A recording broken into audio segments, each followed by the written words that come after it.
County Government COVID Public Health Response Subcommittee. Please stand for the pledge.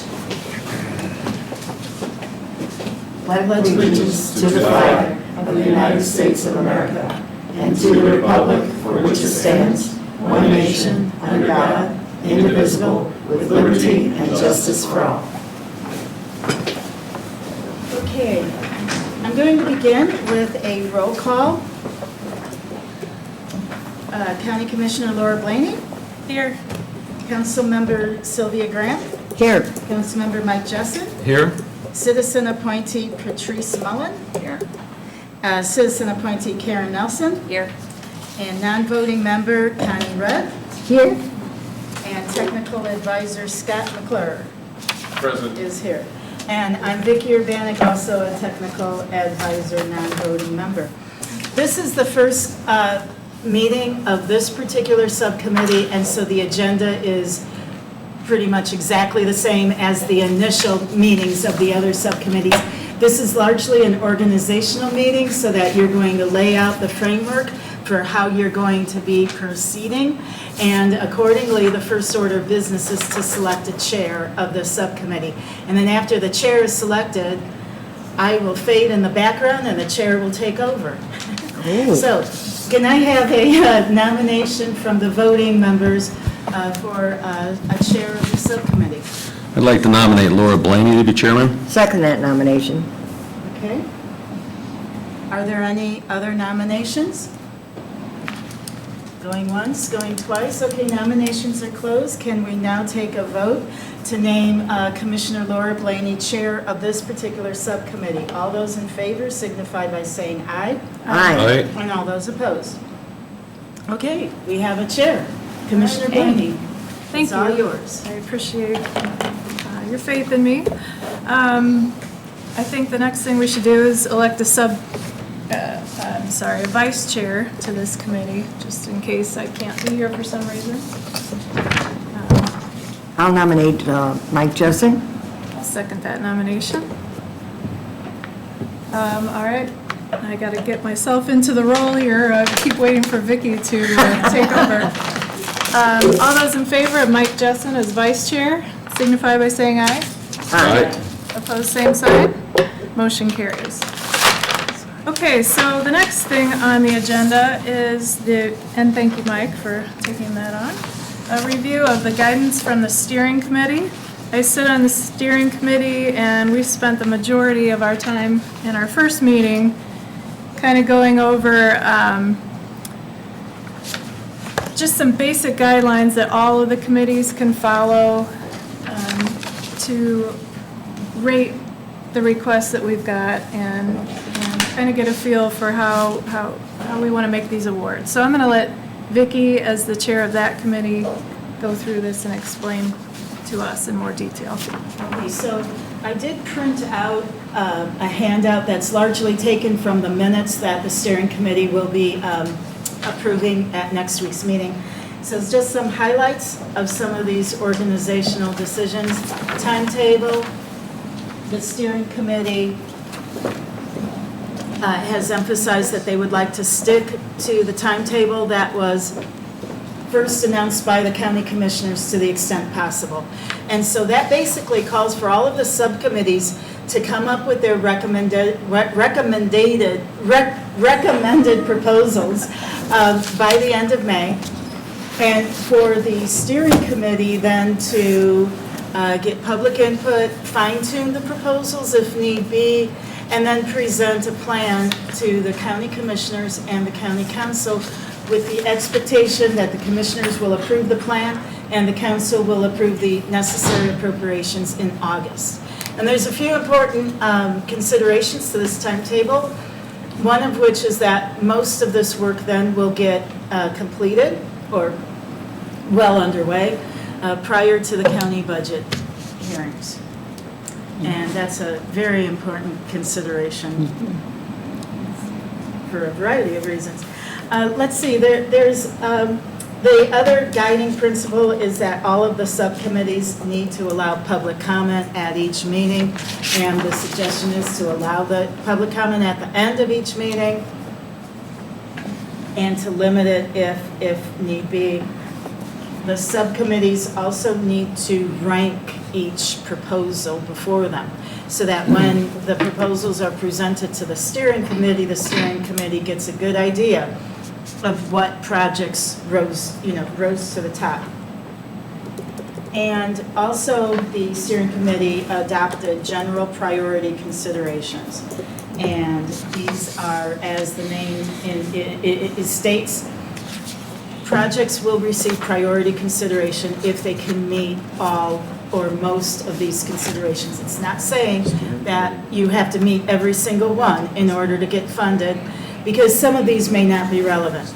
But some of those general priority considerations is that the use is an eligible use of the ARPA funds.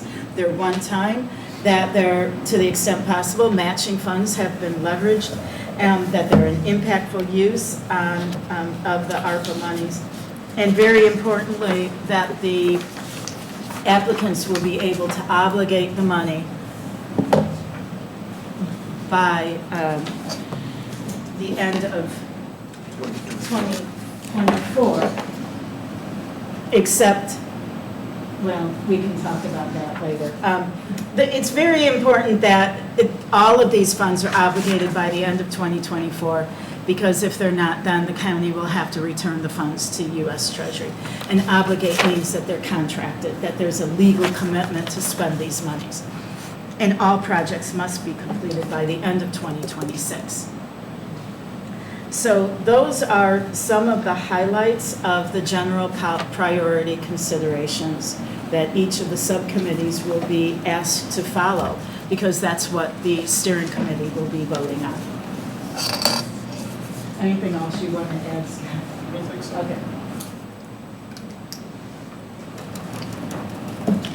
Okay, sorry. I was inserting into my document here. Next on the agenda, and I did want to point out, oh, you did point it out at the end, that the people who are awarded these funds need to get moving in order to make their federal deadlines. Okay, so the next thing we've got here is the review of the U.S. Treasury's final rule as it applies to the County COVID Public Health Response Committee. And as was noted before the meeting, the final rule is pretty extensive, and we are probably all not going to be reading every word of it, so we are very fortunate to have the guidance of our auditor, Vicki Urbanek, and our county attorney, Scott McClure. So Scott, you want to go over this with us? Oh, Vicki's going to go over that. Oh, I thought you were. No, Okay. Vicki's the one that keeps us all on this rule. Okay, well, I'm going to try to mix this up a little bit, so for those of you who have been, okay, there we are. For those of you who have heard this presentation before, it's not the same thing. On the screen that you have is an overview of the 4 expenditure categories that are listed in the final rule. These are shown from the most flexible to the least, or the most restrictive. Each of these expenditure categories has their own set of parameters and their own restrictions. So you can't really look at each category and say that the same rule applies to everyone. You really need to dig down deep into what each of these expenditure categories deals with. And I do want to emphasize that not one expenditure category takes precedence over the other. Okay, so a recipient government can choose to put all of its allocation in one of these expenditure categories as long as it meets the other rules that are established in the final rule. This is my copy of the final rule, so it's a pretty extensive document. You can access the final rule online. It's readily available on the county's website, on the auditor's website, and of course on treasury.gov. There's also a condensed version of the final rule. It's called the overview of the final rule, and that's 44 pages. And that's also readily available online. So what I want to do is take a little bit of time to look at the second category called public health and negative economic impacts. This one is broken down into 8 different subcategories. And what I'm going to do is I'm going to jump to 2 other subcommittees right now to demonstrate how your subcommittee is different from these other 2. One of our other subcommittees is called the Behavioral Health and Social Services Subcommittee, and they are going to be focusing exclusively on those first 4 bulleted points. And they're going to be looking at projects that might be dealing with domestic violence or behavioral health or COVID mitigation and prevention and assistance to households. I misspoke. It's the first 5 bulleted points that they're going to be looking at. Now, we have another subcommittee that's focused very, very narrowly on another part of the final rule.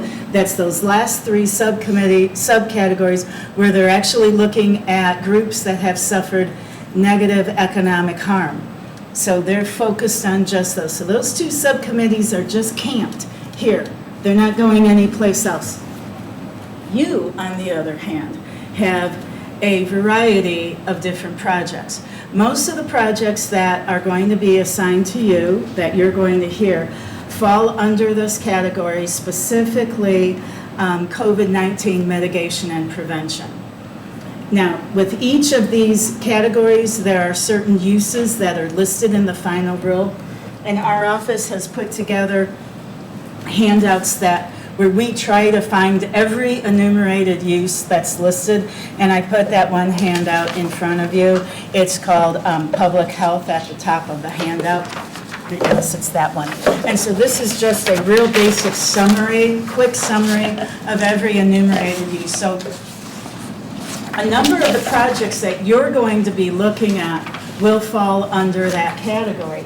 However, I do want to tell you that unlike the other 2 subcommittees, you and another committee known as the Infrastructure Committee will also be looking at projects that might fall into some of these other categories. I can tell you right now that you have a request for premium pay, and you also have a request that in all likelihood will fall under the revenue loss category. So we'll get through all of this as we go forward, but I just want to point this out that your proposals are pretty varied. You're dealing with a lot of different issues with the projects that are before you.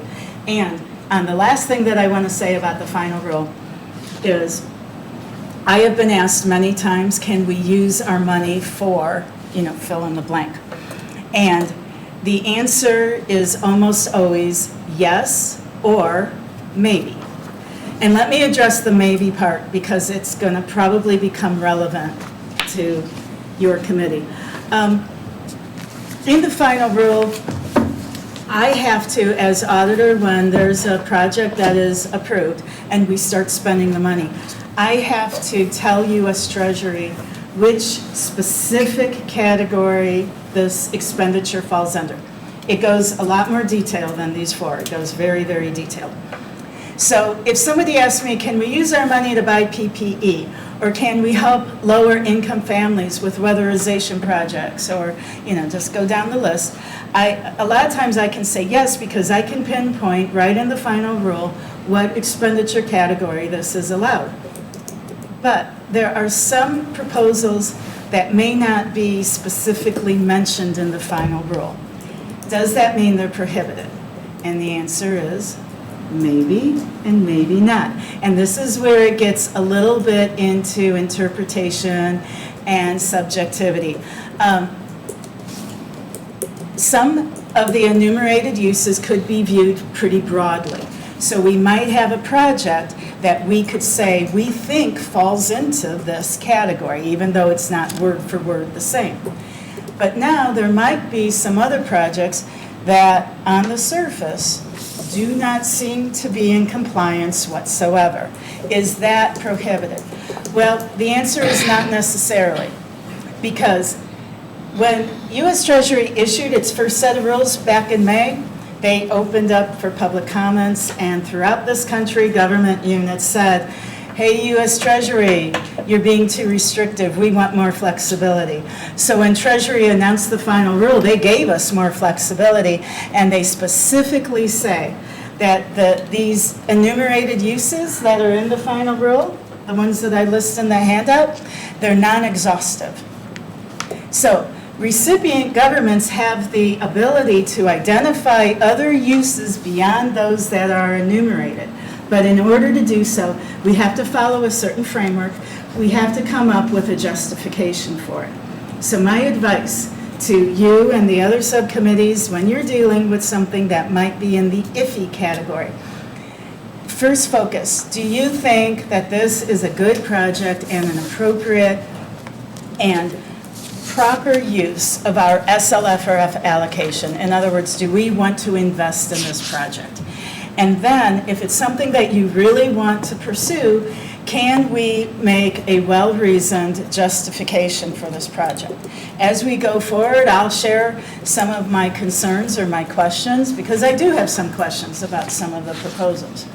To one person, some of the justifications might be very far-fetched, and to the next person, it may make a lot of sense. So if we veer too far away from enumerated uses, we just have to be able to defend what we decide to do. Now, I will point out that the steering committee has taken a position that the uses should be clearly in compliance with the final rule. And then the last thing that I want to say is that if there is a project that really doesn't seem to comply, or we really have a lot of questions, we do have the availability to use the revenue loss category. And that's going to be, I think, ultimately, it's all up to the county commissioners and the county council. So that's I just want to say that about the final rule, because there are some yes answers, there's some very clear black and white answers, but some of it is a matter of interpretation and subjectivity. And so we'll go through all of these issues as we go forward. So that concludes what I wanted to say to all of you about the final rule. Does anyone have any questions for Vicki while we're on this topic? Scott, did you want to add anything? Yeah, just briefly, just in all these subcommittees, I just keep reminding everyone on the committee that while it may not be, as we review the potential requests from this committee, it may not be as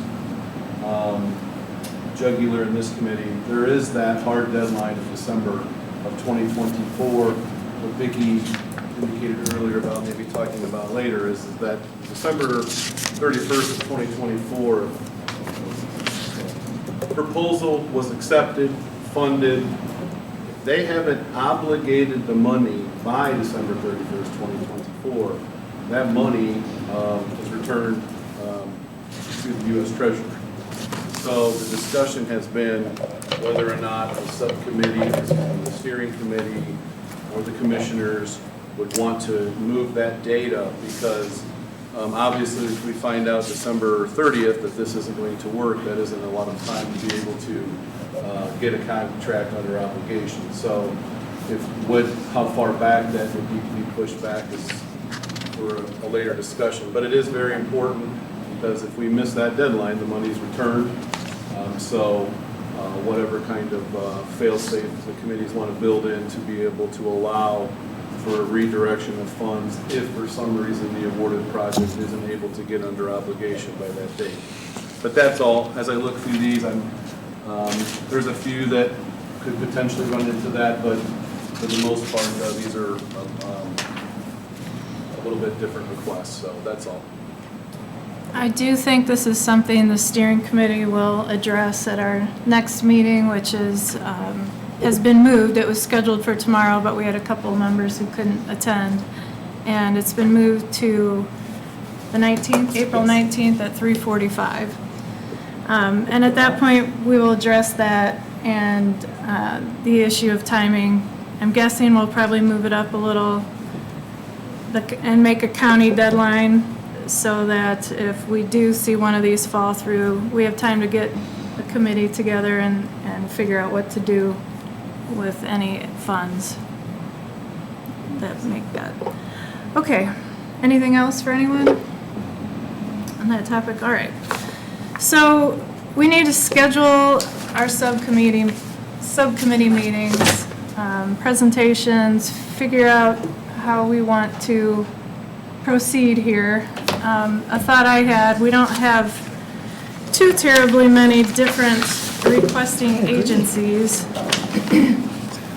Only, let's see, 1, 2, 3, 4, 6 total.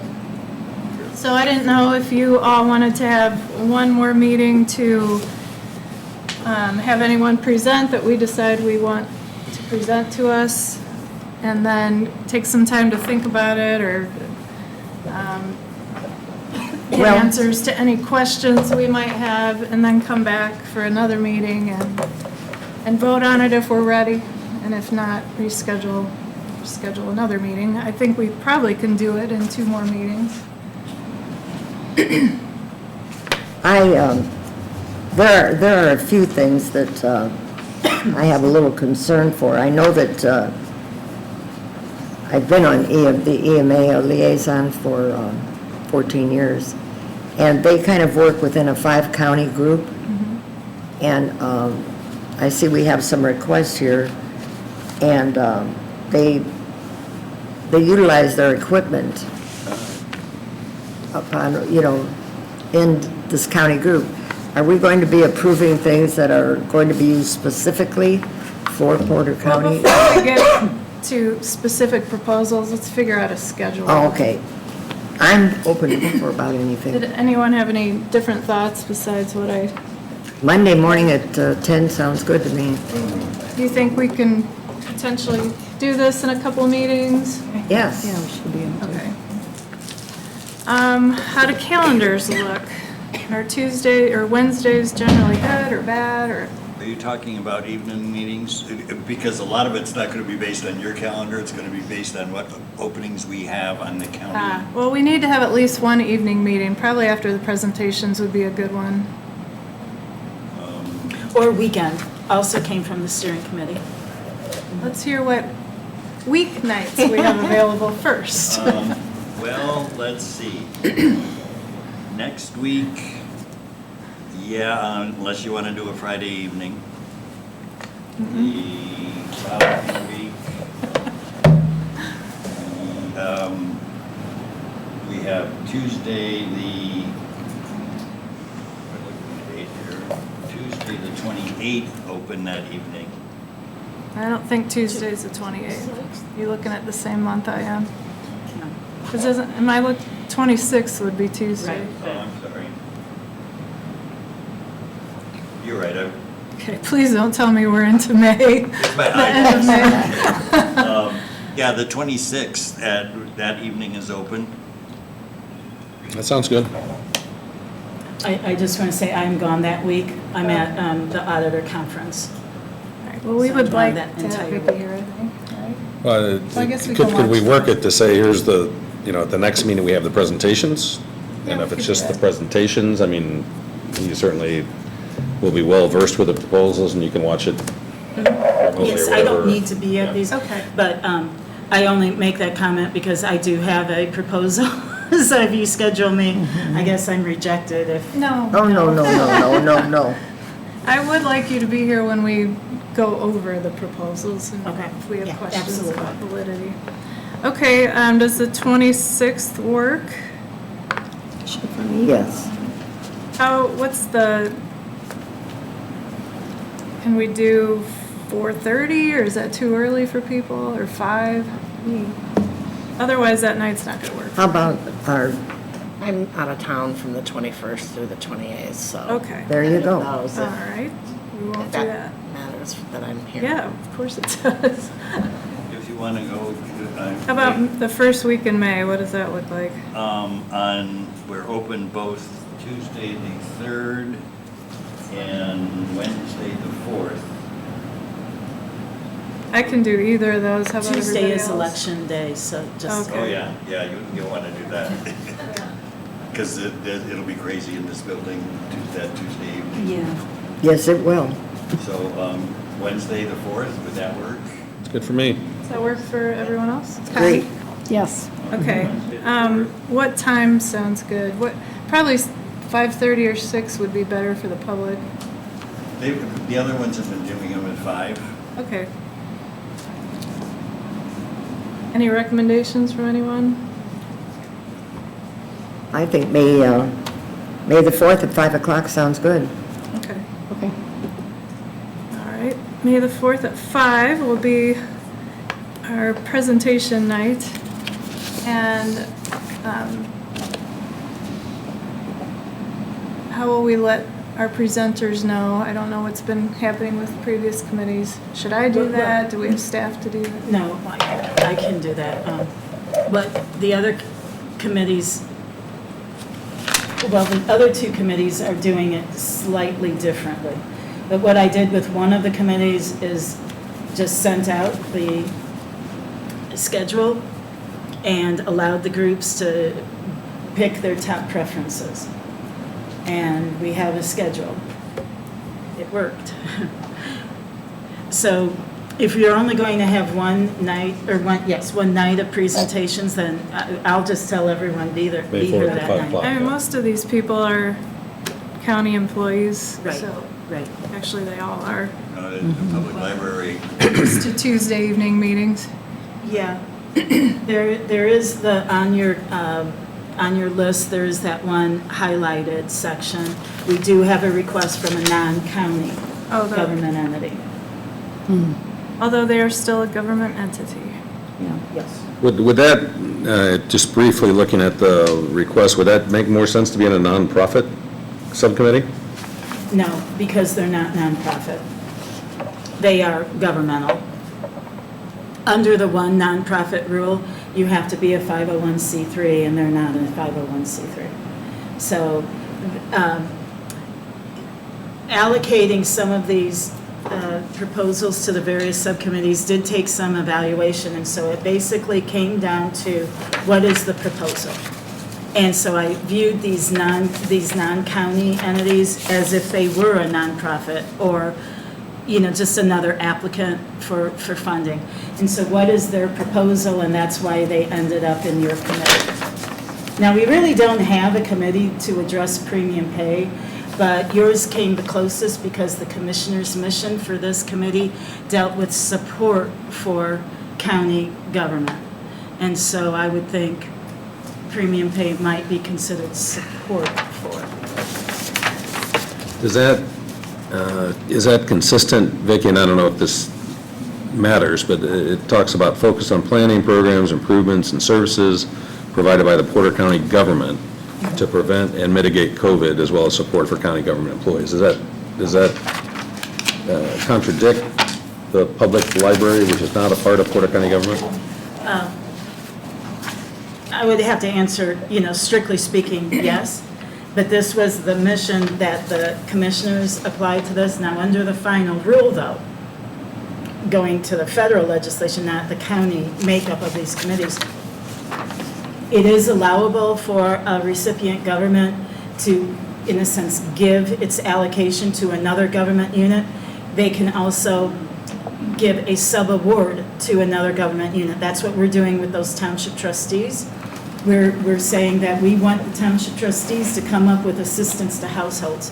And so they're going to carry out, rent assistance or utility assistance or whatever projects that they think is important in their townships. They're carrying it out on behalf of the county. So in that sense, they're a sub-recipient.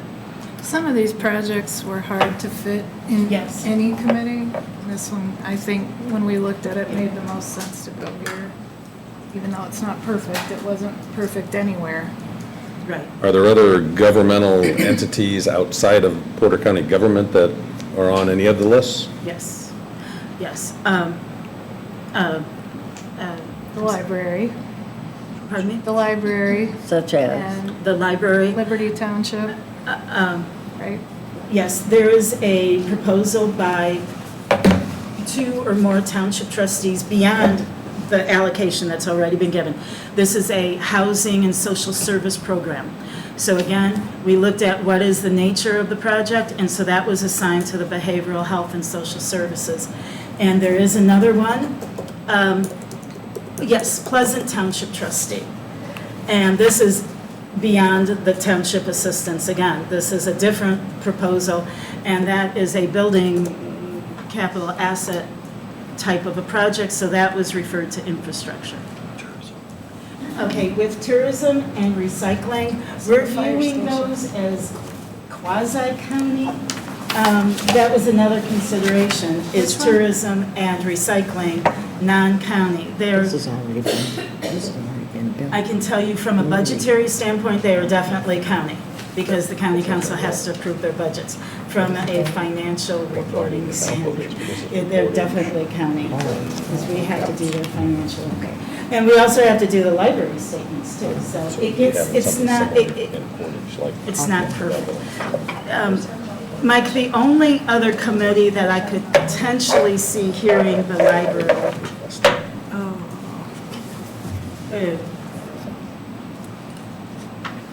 Well, with infrastructure could be one, because it's sort of a building project, but the nature of this one particular project is more rooted in social distancing.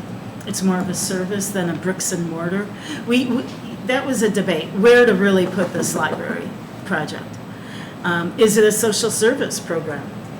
Should it go to that committee? It was hard to decide who should get some of these not questionable, I don't want to say it's a questionable proposal. It doesn't really fit perfectly. And It could go to more than one. Yes, we had that happen in a few other areas.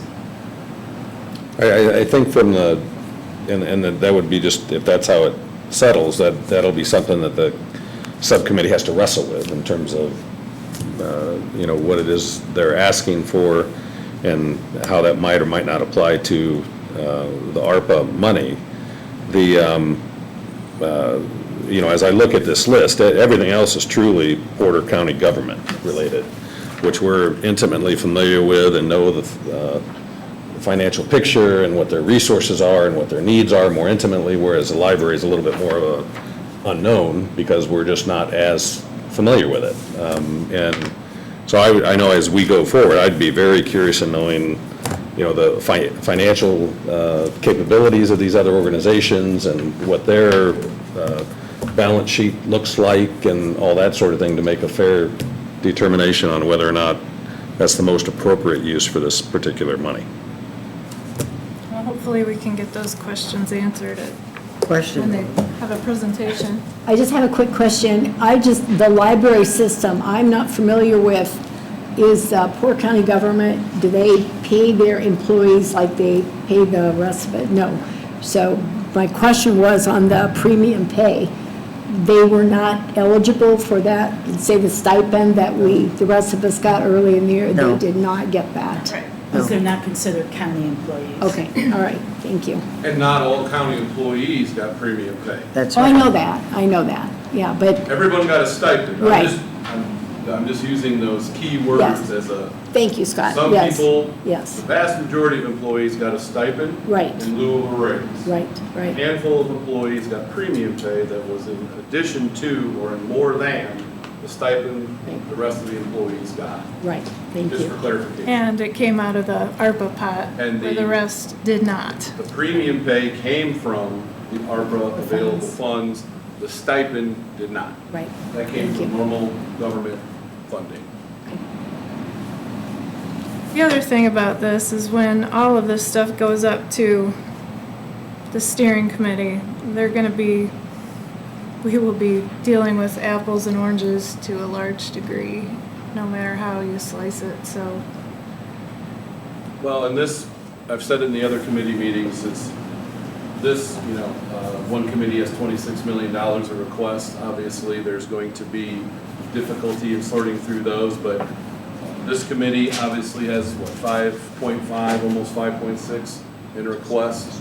And referring to the steering committee at some point, there are going to be those difficult decisions, the differential between A and A minus type of applications. And so, the more information each subcommittee provides to the steering committee as to why they rated these the way they did, and the level of importance obviously will only continue to help the steering committee, which will be comparing ranked requests from multiple different categories.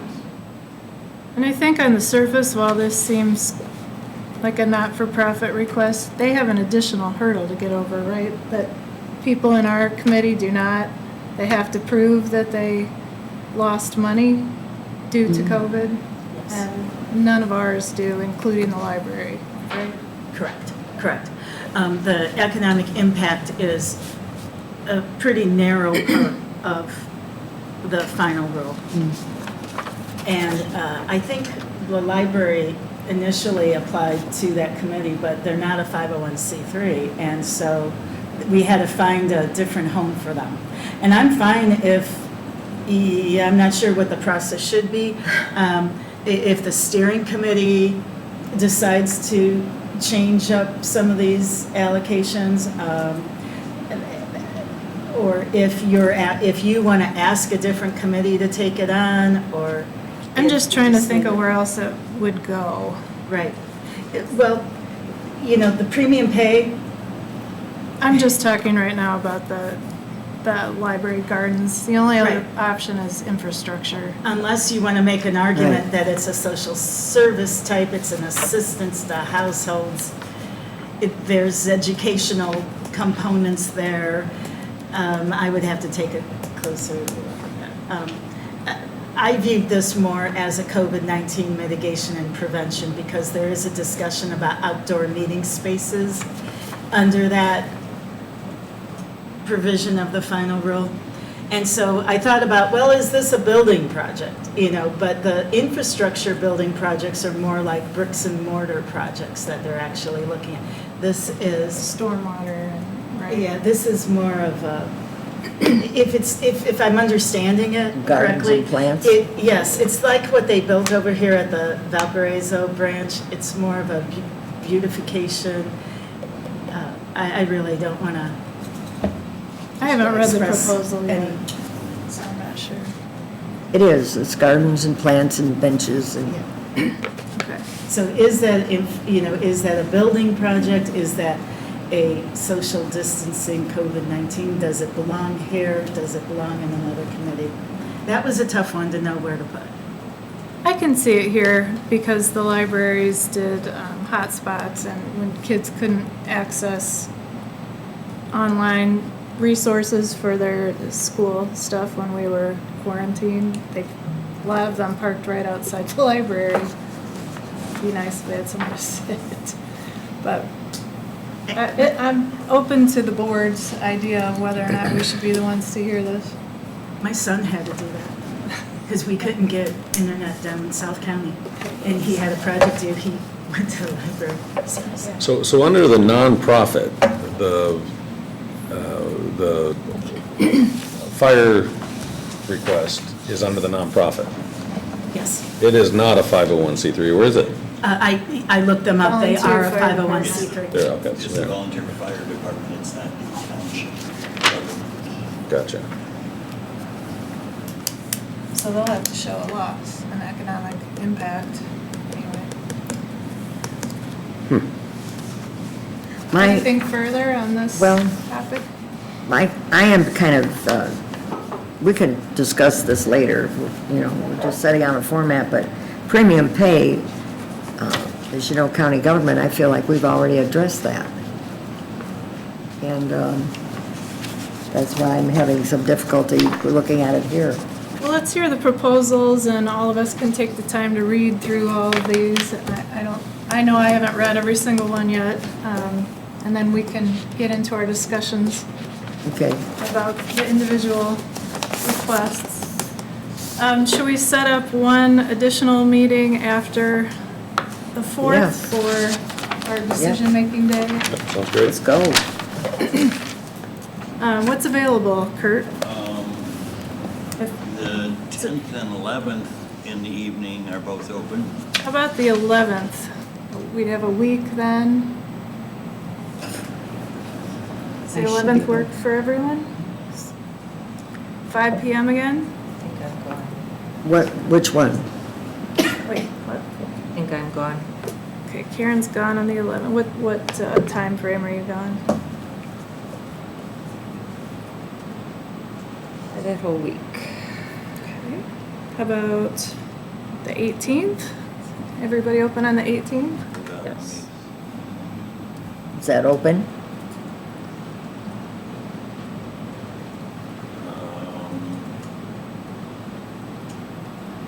No.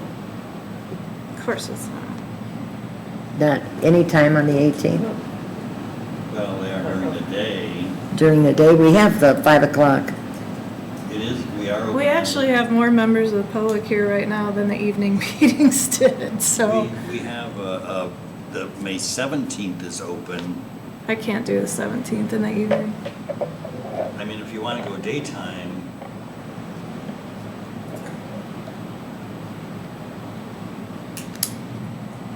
the 10th and 11th are open on the morning. That week is out. Okay. I can do the 10th and during the day. Oh, you can do the 10th during the day? Okay. 10th is open in the morning. 10 o'clock? No, that doesn't work for me. That's out. Okay. So. This has been the hardest part of the whole process so far. The 11th in play? Yeah. Together, yes. Everybody's busy. What, I'm Is the sorry. 11th in play? No. Okay. Not available. All right. 19th? The week of the 16th. Monday is open during the day. You said you're gone that week, or No, Oh. that week's okay. 16th? What about the 17th or 18th? The Did you say one of those was bad for you? The 18th is open in the afternoon.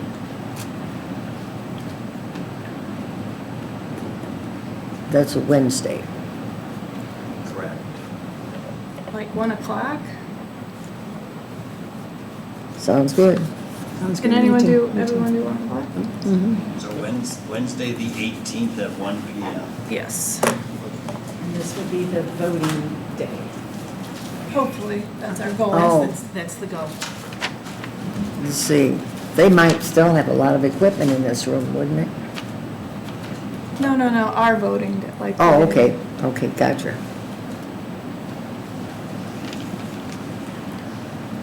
I do have a question about the presentation night.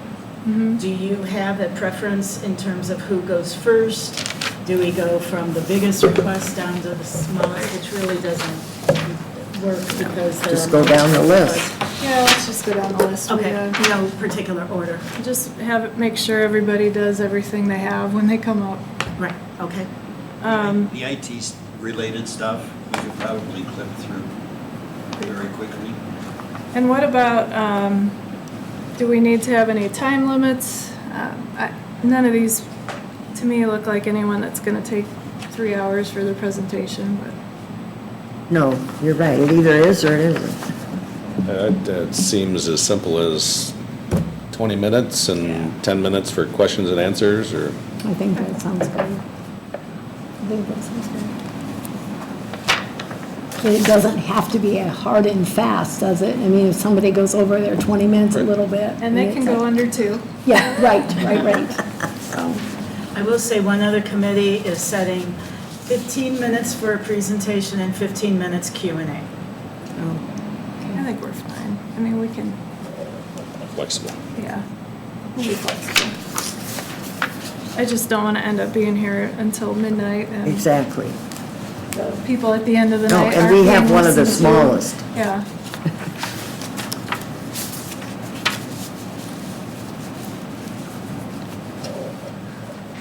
All right, so when you talk to these groups, you'll let them know what. Yes. Okay. Yes. So I'd suggest to our group to kind of look at our sheet that has the general priority considerations before the presentations as well as the presentations. So we're ready with our questions and maybe they will answer them as they present and maybe some answers that we might need would be within their presentation. Kind of keep it streamlined for everyone. We're prepared. Looks like everyone in this group will be. Okay. Anything else that you noticed in other committee meetings that we might want to discuss before we get to presentation night? Well, the other two committees, they're coming up with a scoring rubric so that they have a set way that they're going to grade the presentations. I don't know if you would want to do that, but how are you going to rank them? That might be one thing that you should consider. I mean, is it just how each of you feel about it, not really have a set scoring rubric? The other two committees are dealing with largely nonprofit proposals and a lot of different proposals. These are more varied county needs or requests, maybe not needs. Yeah, You view it? yeah, my take on it is I don't think a rubric would be necessary for these particular proposals. I mean, it's, again, we're They're almost intimately all county. familiar with what the groups, what the departments do, and what we don't know about their requests, we could certainly find out well in advance, which would help us formulate a, albeit very subjective, view on what's needed, but I think that makes sense, especially for this particular group. Okay. All right, I'm in agreement with that. Okay, so we've got our meetings scheduled. Does anyone else up here have anything they wanted to bring up or concerns before we get into the public comment? Is May 4th at 10 o'clock, May 4th? May 18th at 1 o'clock. No, May 4th May at 5 4th, o'clock. 5 p.m. 10 o'clock, you'd be here by yourself. 5 o'clock and 18th at 1 o'clock. Glad I asked. We'll make sure we Thank have you. an evening meeting. Yep. Okay, so we'll move into public comment. Do you have anyone from the public who would like to speak right now? So, Real God, quick, this you need one's, to please state your name and address. or- Robin Lane, and then address is 258 High Street, Valparaiso, Indiana. I was going to say, It should pick up. There we your go. And there's one up there too Stand. that should pick up. Stand normal. Yeah. Thanks. So I was just curious, for the proposals, I don't know obviously what they are at the moment, but are they going to have to give, whether or not they've already received funds when they're doing their proposals? Will they actually give us information on if they've already received any kind of COVID relief funds? Well, that's part of our general considerations list. Okay. that, But will they be doing that like during their proposals, saying how much they've already received for the public to know, or is? It should be either on their application, or we will ask, or they'll give it to us in our proposal. But, I mean, I can read through these, general priority considerations. Are they an eligible use as ARPA funds, as stated in the Treasury's final rule? Are they one-time funds, meaning the county's not going to end up with, extensive operating costs ongoing? Do they leverage matching funds from other sources to the extent allowed? Will they serve a large number of people in Porter County? And what's the target population that's served? Are they from agencies or organizations located in Porter County or primarily having operations in Porter County? Is it an effective and impactful use of ARPA money? Are they capable to obligate or contract the funds by the deadlines? Are they capable of spending the funds by the deadline? Some other considerations are the level of federal aid that applicant has already received through other COVID-19 programs, commitment to adhere to non-discrimination policies, commitment to adhere to best labor practices, degree to which the applicant has had negative audit findings, late tax filings, suspension of nonprofit status, or other violations of federal, state, or local regulations. Okay, thank you. All the Yeah, committees yeah. should be Okay. adhering to those. Okay, perfect, thank you. Yeah. Is there anyone else? All right. How about from this body? Anything anyone wants to cover before we adjourn? this meeting? I'll clarify with you later what sheet you were talking from right then. Okay. You should have it. If you don't, we'll make you a copy. Okay. That's the one that you let me look at. 'cause I Oh, didn't that's the have one I a gave to copy of her. it. Okay. It should be emailed to you as well. It was emailed. Okay. So you got it. Yeah, We've gotten a lot of stuff. So we all have a lot of homework to do. We do. Should we contact information within our group? Okay, yes. If we need to change anything? I will send that, we have a contact sheet, and that's what the other subcommittees are doing. They're making sure that they're sharing each other's As emails. you're going through these, you have any questions about if they fit or what the rules say? Is it all right to have them contact you via email? And Sure. call? And on the contact We list. know how to find you pretty easily, no matter how hard you try to hide. Yes. The only Even- time I even can if you hide go is to- when I'm in South County, because I usually can't take phone calls down there. I know where you live. Yes, you do. Yes, you do. Laura? Excuse me, I do have a question, because the reason I came to this meeting was because I understood that you were going to talk about the potential of COVID masking later on, what to do. Am I mistaken? That would be more at a commissioners meeting.